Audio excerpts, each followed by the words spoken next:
महाभारत भारत का एक प्रमुख काव्य ग्रंथ है जो स्मृति के इतिहास वर्ग में आता है। इसे भारत भी कहा जाता है। यह काव्य ग्रंथ भारत का अनुपम धार्मिक, पौराणिक, ऐतिहासिक और दार्शनिक ग्रंथ है।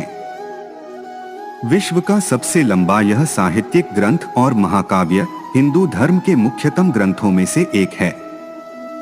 इसकी कहानी के बारे में तो आप लोगों ने जरूर पढ़ा या सुना होगा। महाभारत में बताया गया है कि अर्जुन से बड़ा धनुर्धर कोई नहीं था।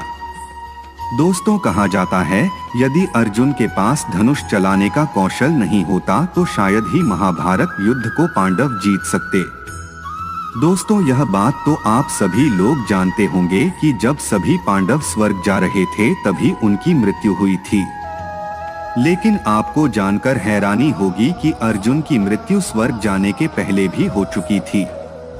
आइए जानते हैं पूरी बात, पर उससे पहले हमारे चैनल को सब्सक्राइब करें और कमेंट में जय श्री कृष्णा जरूर लिखें। दोस्तों, महाभारत में एक ऐसी कथा का वर्णन मिलता है जिसमें अर्जुन के पुत्र ने ही अपने पिता का वध कर डाला और अर्जुन की मृत्यु पर देवी गंगा मुस्कुराने लगी थी। दोस्तों, कथा के अनुसार जब महाभारत का युद्ध खत्म हुआ तब युधिष्ठिर को हस्तिनापुर का राजा बना दिया गया और कुछ दिन पश्चात भगवान श्री कृष्ण के कहने पर युधिष्ठिर ने अश्व यज्ञ आरंभ किया और नियमानुसार यज्ञ को अर्जुन के नेतृत्व में छोड़ दिया गया। जहाँ जहाँ अश्व जाता अर्जुन अपनी सेना के साथ उसके पीछे पीछे जाते। दोस्तों, यज्ञ का अश्व कई राज्यों से गुजरा जिसमें कई राजाओं ने तो अर्जुन से युद्ध करने से मना कर दिया और जिसने भी अर्जुन से युद्ध किया वह अर्जुन से हार गया।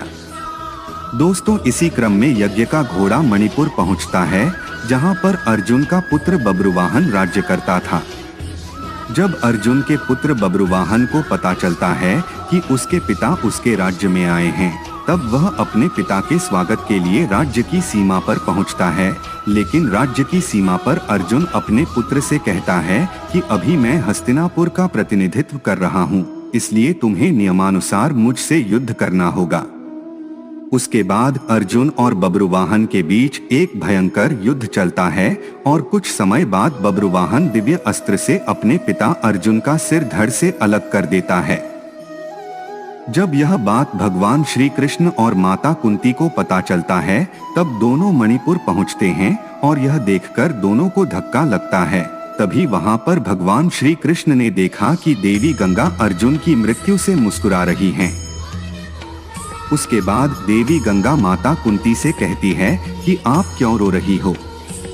आपके पुत्र का तो उसी को बदला मिला है जिस प्रकार मेरे पुत्र भीष्म इसे अपने पुत्र की तरह स्नेह करता था। फिर भी इस पापी ने मेरे पुत्र भीष्म का वध कर डाला।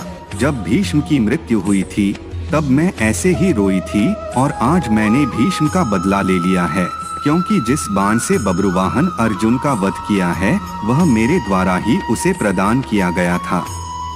उसके बाद भगवान श्री कृष्ण कहते हैं अर्जुन ने तो बब्रुवाहन के प्रहार को सिर्फ रोका था, स्वयं प्रहार से नहीं किया था। अर्जुन ने तो उस दिव्य बाण से आपका मान बढ़ाया था। भगवान श्री कृष्ण के तर्क सुनकर गंगा माता अर्जुन के सर को जोड़े जाने का उपाय बताती हैं, जिससे अर्जुन पुनः जीवित हो गया। दोस्तों, आज के वीडियो में इतना ही।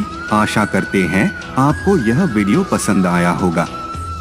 अगर हाँ तो हमारे चैनल को सब्सक्राइब करें और कमेंट करके बताएं कि आप आगे किस टॉपिक पर वीडियो देखना चाहते हैं। धन्यवाद।